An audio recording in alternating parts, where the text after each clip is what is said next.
Hello, everyone, and welcome to another edition of the SimNFL show. Real talk about fake sports. I am your host and commissioner. You can call me Pierce. I'm back from my brief break. Thank you so much to Alex for covering for me last week. We are still in the 2026 offseason of the Pro Sim over at SimSN. If you're unfamiliar, come check us out on the website and on Discord. We would love to have you.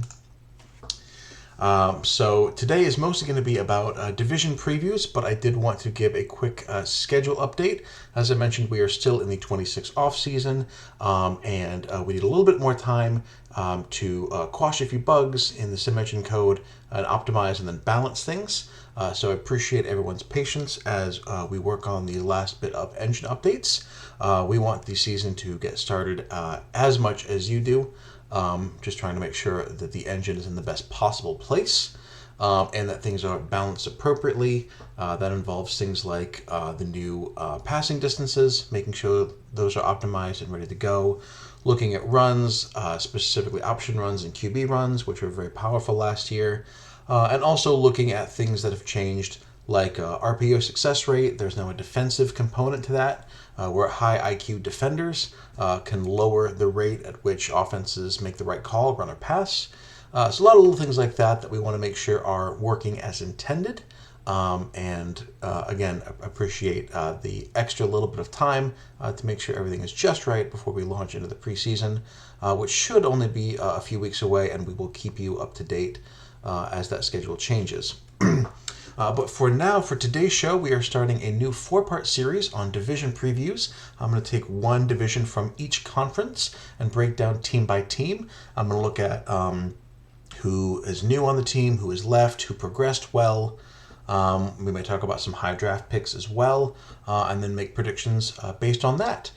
So I put up a Discord poll a few days ago, and the North Division won for both conferences.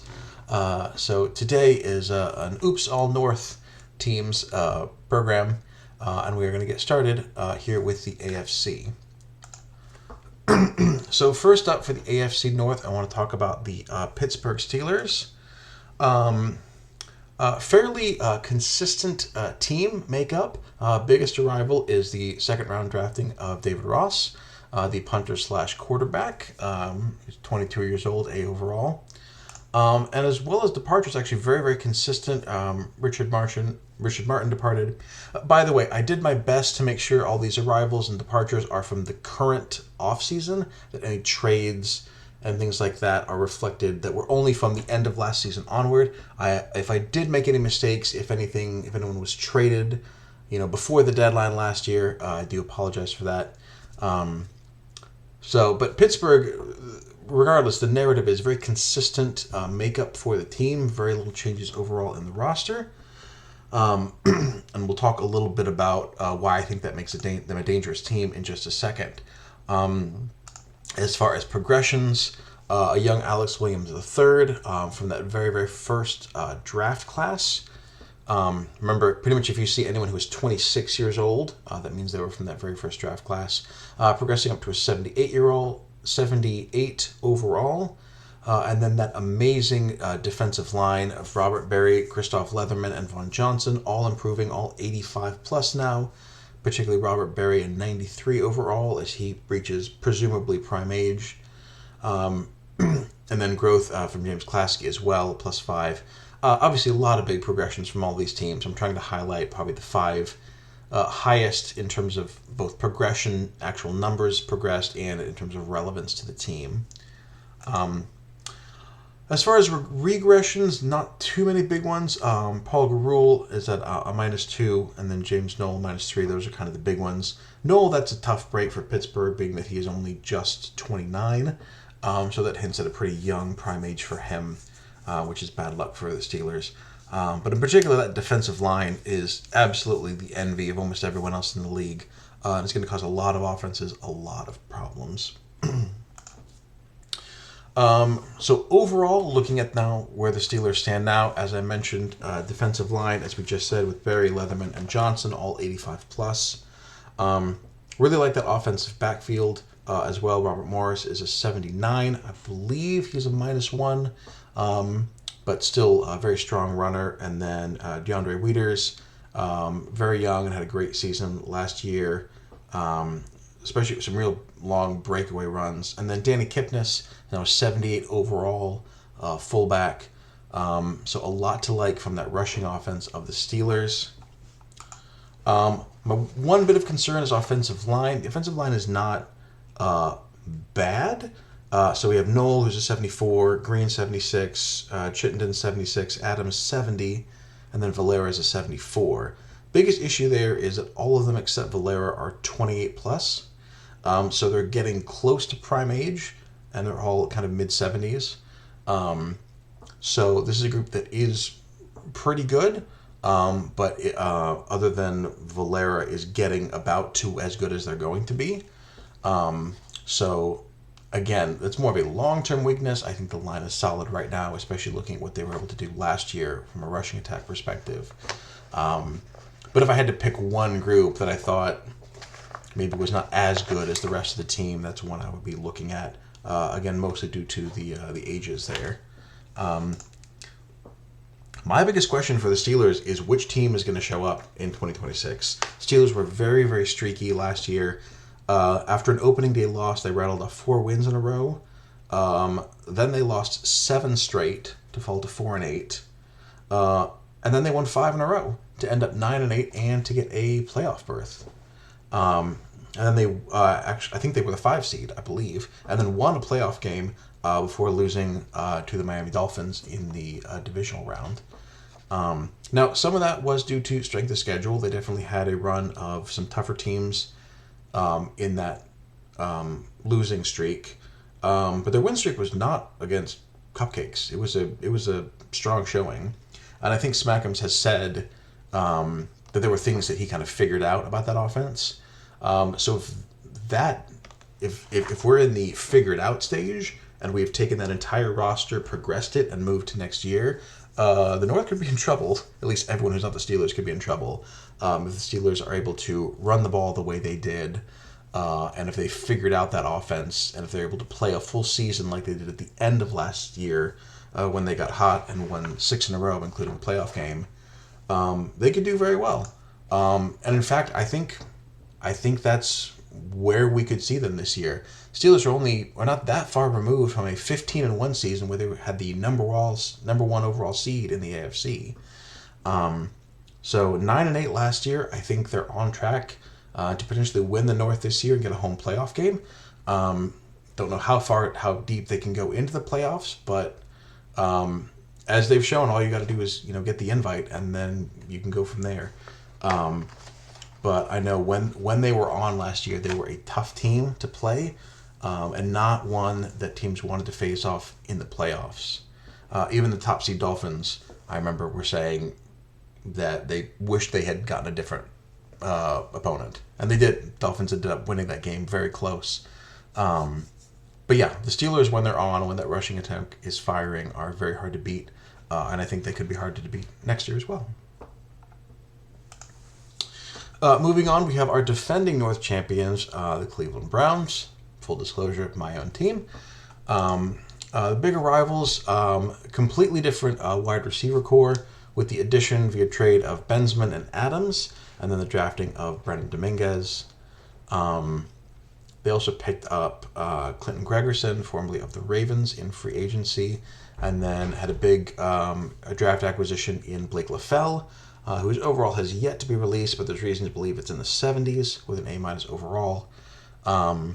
So he can play both guard and center, so that's a big addition for the Browns, adding to an already stacked offensive line.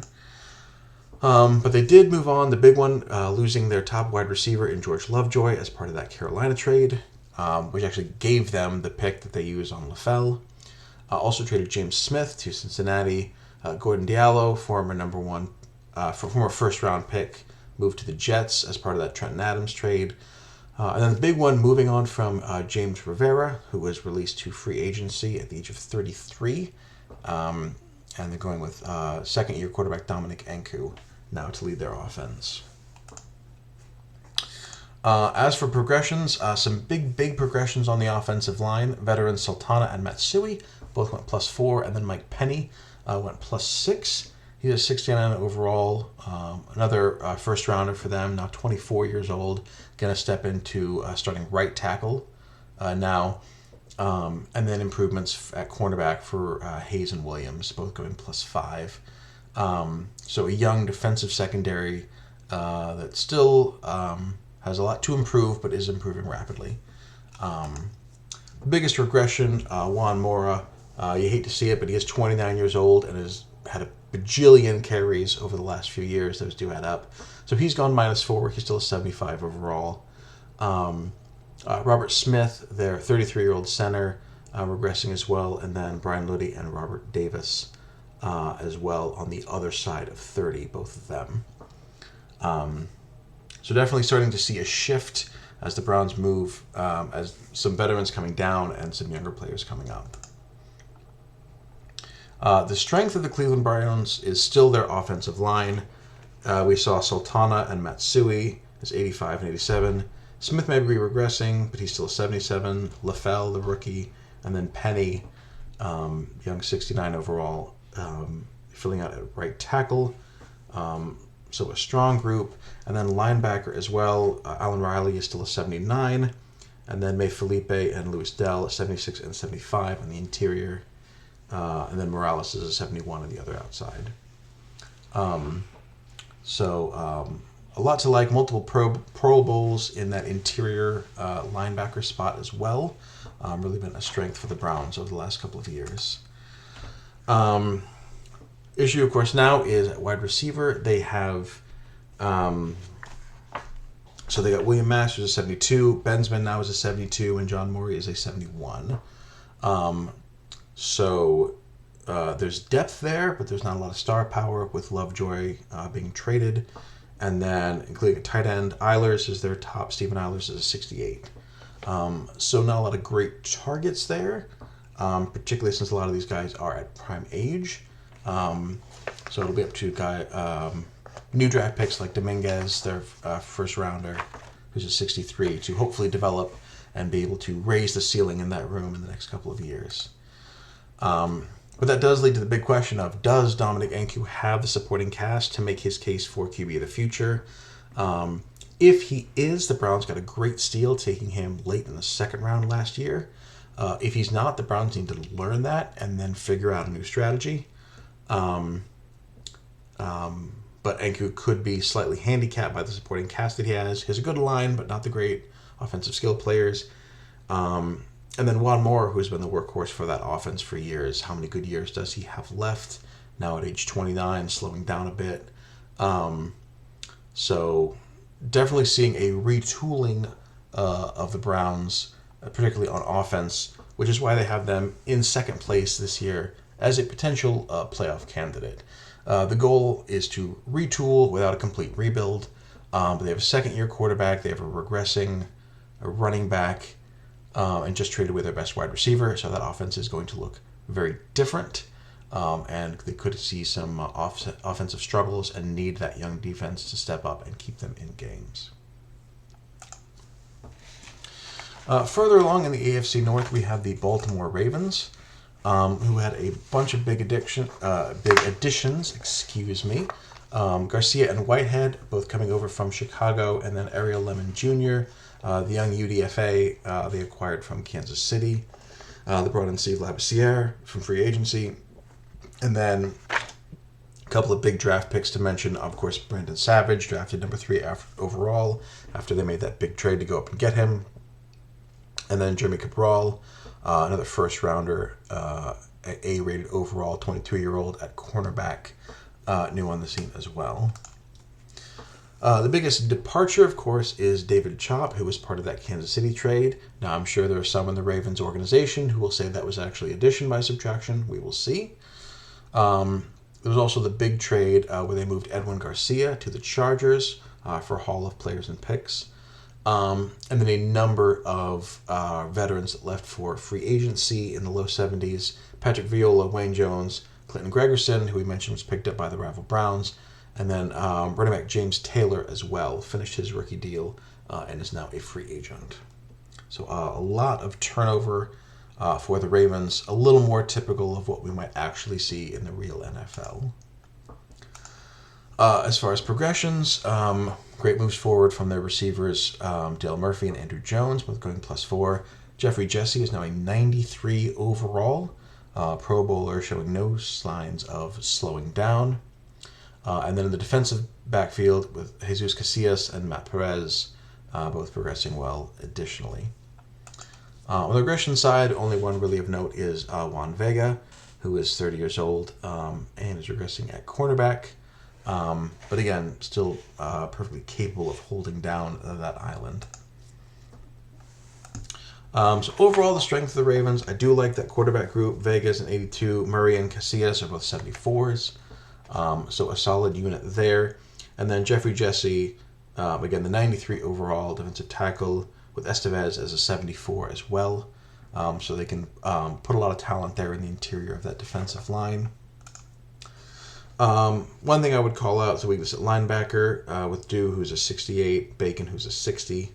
So definitely some gaps in the defense over there. Oh, and then Romero is a 68 on the interior, and then they have the newly acquired Kavanaugh, who's a B+. Still have some growth to do in the interior and the middle row of that defense, the linebacker line. Really big question there. All eyes are turning to Brandon Savage, and could he do with this supporting cast what David Chop could not, which is take these pieces and parts and turn them into a consistent and coherent offense. Savage definitely has the arm for it, although he is young. Chop was a case of the numbers never really showing up in games the way you would expect them to when you looked at them on paper. So yeah, what is that new Ravens offense going to look like with Savage?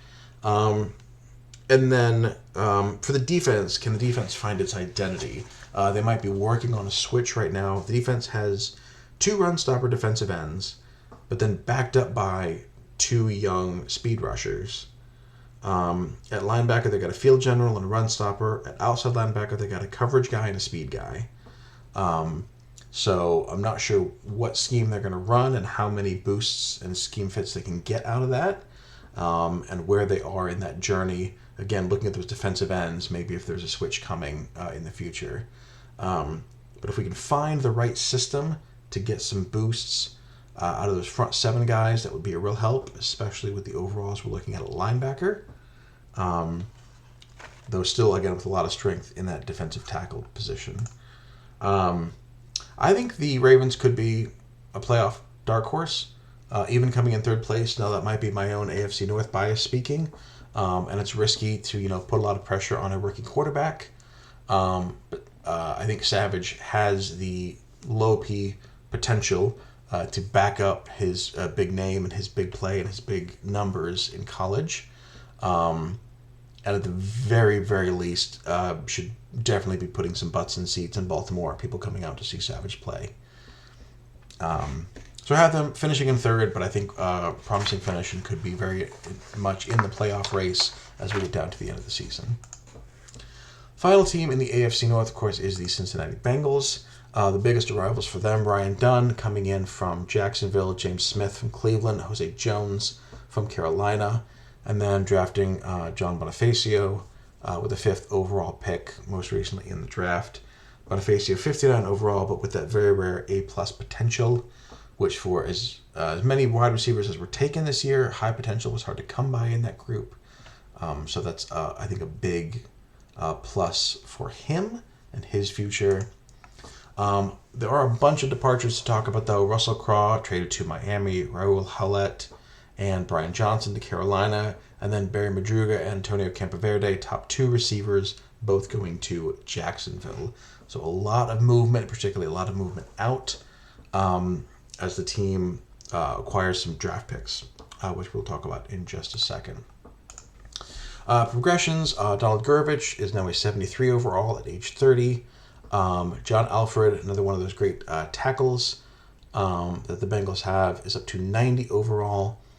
And then on the defensive side, David Eck, Herbert Pergerson, both at +5, and Taylor Selby at +4. So big improvements, particularly from those cornerbacks. As far as regressions, the big one is David Taylor, who is now 31, and he's 73 overall as he goes -5. And then a couple of regressions also from that cornerback room, as Dilip Tran and Michael Rebecca both going -2. So certainly a switch over here. Ferguson definitely got plenty of snaps and had a strong showing for them last year. I think we're seeing a switch in terms of who's going to starter and then who is going to be in more of a reserve role, probably a nickel or dime back situation going forward. The strengths of the Bengals, absolutely offensive tackle. Alfred, as I mentioned, is a 90 and Ferris is an 80. So two great bookends there on that offensive line. But concerns at running back, as I mentioned, Taylor is their top back at 73 overall, 31 years old. At wide receiver, having traded their top two to the Jaguars. So they've got Smith, who's a 72, and Aarons, who's a 72. So decent depth there, but not a lot of super high-end output currently. And then outside linebacker, they have a 61 and a 57. So definitely a bit behind the curve as far as pro-level overalls go. Biggest question, they've acquired Chris Frazier at quarterback, so are they going to go with Frazier or Gurevich? I think they have roughly the similar overalls right now in low 70s. So we'll see if that is a camp battle or a preseason battle, or if a top candidate emerges quickly there. And then basically this suggests to me that based on their moves, this could be kind of like a year zero for their rebuild. They have their first round pick this year, and then they've stockpiled a bunch more. They have 2 seconds, 3 thirds, and 3 fourths in next year's draft. So a total of 9 picks in the first 4 rounds. So definitely appear to be stockpiling picks for a big push, getting younger and more talented next year in the draft en route to some sort of rebuild. But prediction for this year, I think 4th place in the North and potentially an early pick for that first rounder are on the horizon. So moving to the NFC now, we're going to start with the Green Bay Packers. Big rivals for them, Steve McIntosh via trade with the Raiders, Josh Hathaway, the fullback, and then newly drafted Leon Tolliver, top linebacker in the draft. It's a great acquisition for them, 61 overall. But as we've seen with linebackers, you can have a 70 in like 6 different categories and still not have the overall show it. I really like what Tolliver showed and what his attributes show. I think they could have a future star there. And then some departures from free agency, mostly low 70s guys. Perez, Steve Lucas, another member of that very first draft class, Stuart Nelson, Juan Santiago, all being released after their contracts expired. As for progressions, for those still around, big ups from Philip Wilcox and Roy Calley, 88 and 83 overall now. They're at defensive end. Remick Phelps had a phenomenal season last year, going +5, 77 overall at age 25. You love to see it. Junior Ogba as well as teammate, 74 overall. George Shoemaker on the offensive line improving as well. On the regression side, Walter Nwachukwu and Donald Galligan, both getting up there. Well, Nwachukwu is only 29, so it's a rough draw on prime age there. And then their very versatile linebacker, Benjamin Hanbury, also hitting 30 and going -2 as well. So you can see in the acquisitions and the drafts and the developing players the pattern for where those guys are going to go and kind of who they're going to replace moving forward. Lots of strength in the trenches for the Packers. As you mentioned, that defensive line, Wilcox in 88, Payne in 82, Calley in 83. Very, very strong unit there. And then the offensive line, they have Martinez at left tackle, highest overall still in the game, or tied for it at 95. The guard Smith is a 91.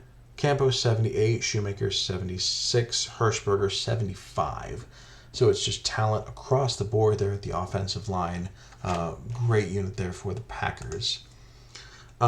Anything weakness, maybe quarterback. Hardison's a 71, Kuifo is a 69, Hodson 69. Those first two are very young, so those numbers are going to go up over time. So this is more of a current temporary weaknesses as those young players get snaps and develop. Biggest question, how many bad games is Garibay going to have? It seems like there's at least 1 or 2 weeks every year where he kind of loses his mind and throws 3 or even 4 or more interceptions and costs his team. Trying to limit those and get more consistency from him this year. And then is this the year they break through the NFC Championship? They made it to the divisional round multiple years in a row now, won the North multiple years in a row. And I do think they have what it takes to repeat. So is this the year that they put it all together, get multiple playoff wins, and start looking at a potential Super Bowl run? I definitely think they have what it takes to win the division. Not necessarily a hot take. They've done that 2 years in a row, and certainly have the talent to make it at least a playoff push into the divisional round, and hopefully beyond this year for the first time. Excuse me. Detroit Lions are the next North team to talk about. A huge number of arrivals for them, mostly because of a phenomenal draft. But also, we don't want to overlook Kyle Wilson coming in from KC, Adrian Buchanan from Tampa Bay, and then picking up Wayne Jones, who's a versatile offensive lineman in free agency. But yeah, that draft. Tremaine Craig, Tony Sherman, great additions to the offense right off the bat. Amari Stanley, great zone corner. Tyler Heredia. So a bunch of A overall guys, which I think will end up contributing sooner rather than later. In particular, with a team like the Lions, who started out as a fairly older roster when we got through the pools. Great to see them drafting, getting younger, building a team that can be competitive for a long time. Not too many major departures. They let Matt Brown walk in free agency. Joseph Little was part of that trade for Kansas City. So a couple names worth mentioning on that side. As far as progressions, Randall Hansen is now 28. He's at +4, so he's a 79 overall. Be protected by Pasquale and Yuen, who went +4 and +5 respectively. And then some great growths from young defensive backs. Mike Presley went +4 and Jacob Carlin went +5. So breaking into the 70s there. So early draft picks from earlier classes took a while to develop, but are starting to show that experience. And on the regression side, Stephen Bruyere, who I believe made the Pro Bowl last year, hanging in there at 34 years old, but is starting to regress. Similar James Stewart as well, and Robert Richbow, who I only mentioned because he was also a Pro Bowl candidate last year. And at 34, actually sort of on the younger side for a punter, but showing his age as well. So the big strength for the Lions, running back, we have Tremaine Craig now, 72 overall rookie, and Richard Bianchi, he's 65, he's young. They got a great 1-2 punch. So a lot of skill and young talent there. Offensive line, I put an asterisk there because there are 3 of these guys are pass blocking specialists. But still, in terms of overall, 85 and 76 from Pasquale and Wen, as we showed. Bianchi's an 80, Jones 74. Tim Guerra is a 69, but I think he's 24 or 25 as well. Another fairly young right tackle. So definitely strong guys, talented guys, but mostly pass blockers, which we'll mention in just a second. As for weaknesses, wide receiver, they are rolling with Bullock, who's a 75, and then everyone else is sub 70. They do have Ray Bizarro, who's a 67 at only age 23, and then Sherman's a 65, also at age 23. So again, this is mostly an issue of experience. I do like the young talent they've got. Just give those guys a couple seasons to get some snaps and pump up those overalls. And then at cornerback, Frizzell is their top cornerback. He's a 73 overall, followed by Presley, who we know is a 72. Then Robinson, and then the rookie Stanley as a potential dime back at 63. So again, upward momentum there from guys like Presley and Stanley. Just going to take some time. Biggest question, can this offensive line of skilled pass blockers support a run-first offense? I'm not saying that's how the Lions have to go. And again, they have a great quarterback in Randall Hansen. But just based on the makeup, it looks like running would be the way to go. So I want to see what that offensive line can do. And if they can help out Craig and Bianchi to be successful, those two backs leading that offensive line. Although we will talk about in a second Chicago and how roster makeup is not always what it seems. But for now, I think the Lions could be in line for another winning season. I think they've gone 9-8 multiple years in a row. 2 years ago, that was good for a wild card berth. Last year, not the case. But I still think they will be in the hunt. And Lions, specifically with that draft, doing a great job. Sometimes, when you're hovering around the 500 mark, it can be tough to break through because you're not, bad enough to get super high draft picks to get those superstars. But Lions did a phenomenal job with their draft. Getting that number 2 from the Saints, flipping that to the Buccaneers for a boatload of picks next year as well. Really like what they're doing. So I think hopefully another winning season on the way, and then more good stuff to come out of the draft as well. So Vikings are actually next for our NFC North review. From Miami, they brought in 2 linebackers, Anthony Yurcik and Stephen DeLucci. Grabbed David Velasco from Kansas City and drafted Marcus Dade and Jarvis Morrow, who I think are both set to be difference makers in their rookie years. Did say goodbye to a couple players, Joseph Jones, Marcus Rudolph, a couple of offensive weapons there, but mostly intact and mostly improving through trades and the draft.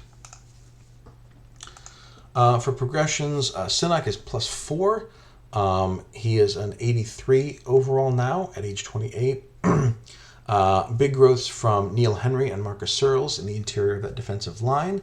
+4 and +5 from them, respectively. Henry up to an 85 overall. And then a great offseason from Barry Taylor getting up to a 75 overall as well. As far as guys going in the other direction, we've got George Boone, 33-year-old receiver, down to a 71. Jeffrey Kirsting, down to a 73 overall. Only age 29 for him, which is, again, a rough draw for the Vikings on prime age. Strengths for the Vikings, I gotta mention quarterback. I know I've been on the Christian Sinak bandwagon for a long time, but if I asked you who had the strongest arm in SimNFL, well, you'd probably get number 1, it's Dean Hammonds. But if I asked you for number 2, I don't know if anyone would be surprised that it's a tie between Dakota Link and Christian Sinak with 95 throw power. Hammonds has 97, those two are tied at 95. And you might say, well, that's amazing for Link, he's 26. Well, Sinak's only 28. He was a second-year pool player. He was a second year of experience when he was in the pool. So still very young. 95 throw power, 88 accuracy, 82 IQ, 84 speed. That's Sinak's line. Phenomenal. Absolutely a strength for the Vikings. And then he's in front of a solid offensive line. Terrell, 77. Schneider, 86. Woodson Luster, 70. Killoff, 81. And then Herman Knott, 89. So a great offensive line to support Sinak there. Definitely two strengths of that offense. But weaknesses at wide receiver. And then on the defensive edge, as far as edge goes, Carl and Morrow. Morrow could be the starter at 63, which is good for his long-term prospects, but still lower than you might see at other teams. Carl is a 71. And then outside linebacker, Kirsting is a 70, and Kirsting is a 73, Yurcik is a 70. Some weaknesses at the edges of that defense could leave them susceptible to outside runs and short passes, as it were. So really my question is, can Marcus Dade ignite this offense? I know we talked a lot about Sinnock and his line, his receivers, but Marcus Dade is the real acquisition here. This is a 3-down back, great hands, great speed, great carrying. Can he help them, bring this all together? Can he give them a weapon on the ground game that they can use? Can he be an asset to the passing game, help Sinnock unlock some of his abilities? Is this kind of the missing key that they've needed to really turn that offense into something special? I have the Vikings coming in third place. That could be a lot of things. That could be, kind of a 6 to 8 win scenario. I think they had 4 or 5 wins last year. So I'm hoping for some improvement from this team. Again, I feel like I've been on the Sinnock bandwagon for a while, and he has never really turned the corner for me, either statistically or in terms of team production and wins. But like Charlie Brown kicking that football, man, I'm still going to hold out hope, and we will see what they can do with their schedule this year. Then the last team we're going to preview today, the final team in the NFC North, is the Chicago Bears. We brought in Jose Malero as part of the trade with the Chargers, and Quang Wen, the tackle from the Panthers. And then their top draft pick, Willie Parms, is a 60 overall receiver. Definitely worth mentioning as well. As far as departures, though, a lot of movement there.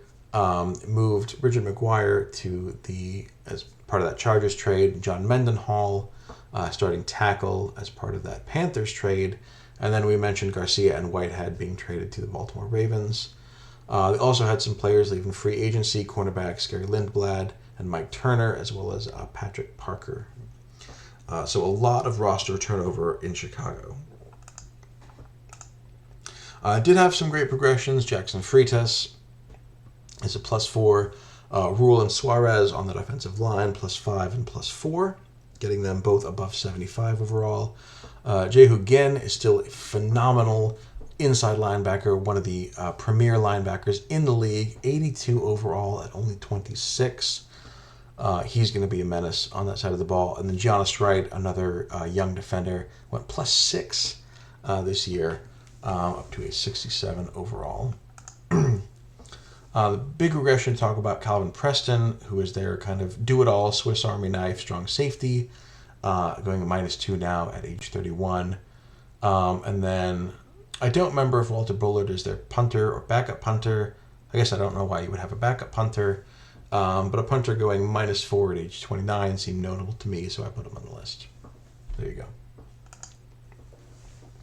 go. Strength of the Bears, got to call out Lewis at quarterback. Similar to Sinnock, he has 88 throw power, 88 accuracy, 86 IQ, and 76 speed on top of all that.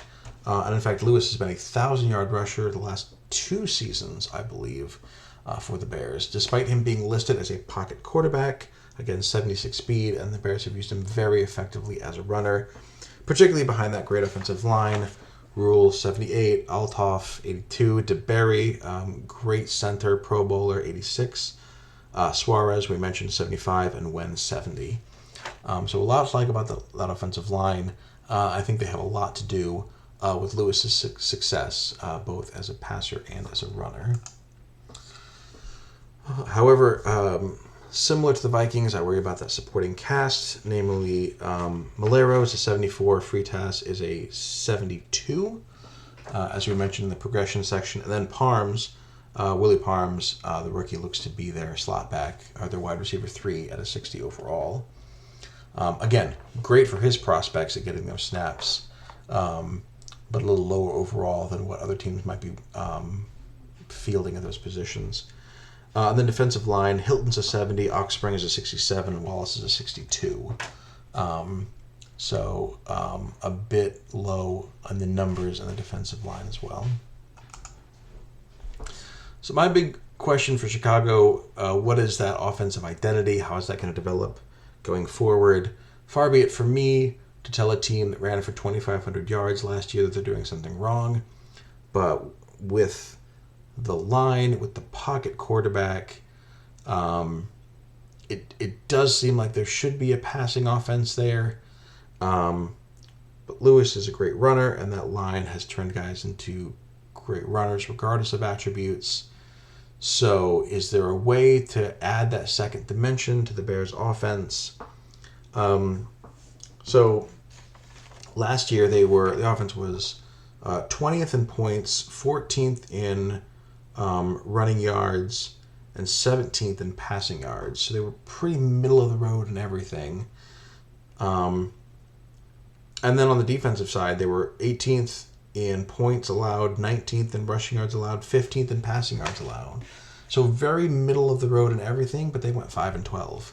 So on both sides of the ball, but especially the offense, what is the punch play, some have called it? What is that one thing that you can do over and over that defenses have trouble stopping? You can kind of build the identity of your offense around. Is there a way to get out of this kind of band of pretty good and excel in at least one area in a way that's going to push your team to winning some more close games, getting some more wins on the scoreboard? I do think for right now, based on the departures, based on the makeup of that roster, we're looking at a 4th place finish and potentially an early draft pick. Again, that might not be the worst thing. They don't have the stockpile of picks that the Bengals have. And I think they're more than like 1 or 2 players away. But it's not like the roster is completely devoid of talent. They are in a tough division. So we shall see. They don't play the games on paper. That's why they play the games out on the field. So we will see what happened. But Bears, 3rd place by a game last year, I think potentially could get leapfrogged by the Vikings this year. At least that is my prediction for what is coming in 2026. So that is my detailed look at the AFC and NFC North divisions. We will be back next week with 2 more divisions, 1 from each conference, and we'll get to take a further deep dive from there. But as for right now, that is all the content I have for you today. Thank you so much for stopping by and watching. And as I say to all users in all of our sims, good luck and have fun.